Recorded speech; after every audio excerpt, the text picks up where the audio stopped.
Hey guys, Mark Spencer, Spencer Speed Shop, Spencer Cycle Shop. I just got on the phone with a guy from Australia with questions regarding carburetors on a blower engine. I stuck an old carburetor on mine. He's got a problem with his throttle shaft play.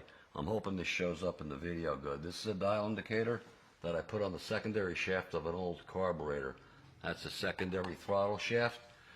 It's regarding maximum play before you need to get into rebushing these things, okay? So if you look at the indicator, it's set at 0. Hope you can see it. I'm going to show you up and down play. There we go.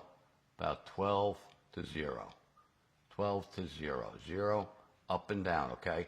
This is without any return spring hooked up, all right? I think maximum is 20 thou allowable. Obviously, the tighter the better.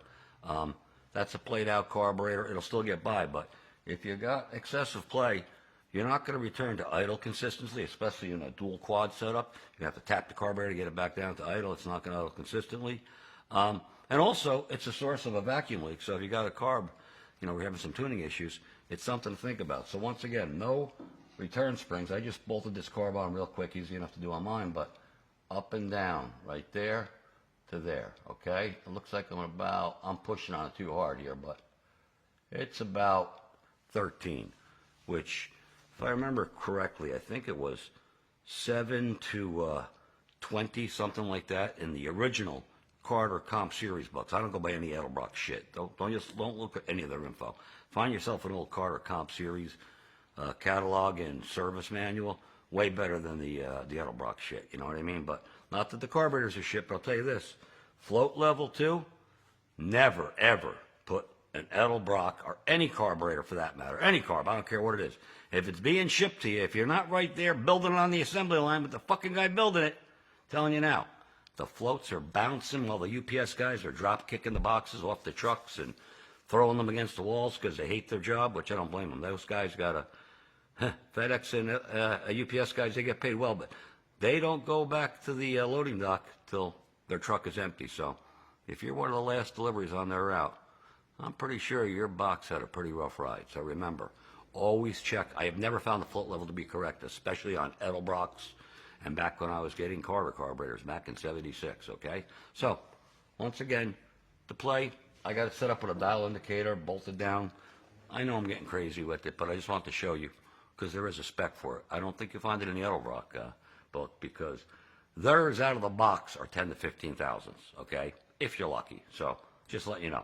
Don't lose sleep over it, but if you're having a problem with the carburetor returning to idle consistently where you got to whap the throttle and you got the proper tension on the return spring, you might have to bush it. And if you do, I do them on my own, but I don't do them commercially. And the reason why I brought this up, like I said, is a guy from down under, from Australia. I get a lot of messages on Facebook, and I try to return them, but I talked to him. I told him what the problem I thought was. It was actually a while ago, and he just emailed me, and I called him back, and he said, mate, I had the carburetor, the carbs rebushed on my Hemi, and it never ran so good. And he wants to send me a case of beer from Australia.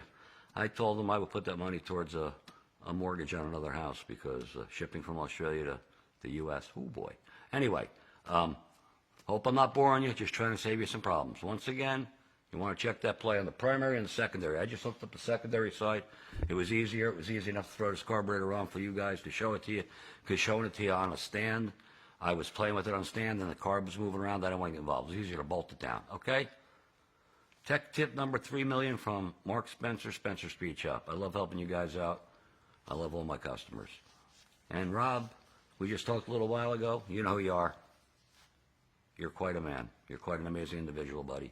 I really appreciate you understanding the problem I had with your bike. Take care, guys. Mark Spencer, Spencer Speed Shop, Spencer Cycle Shop. Over and out.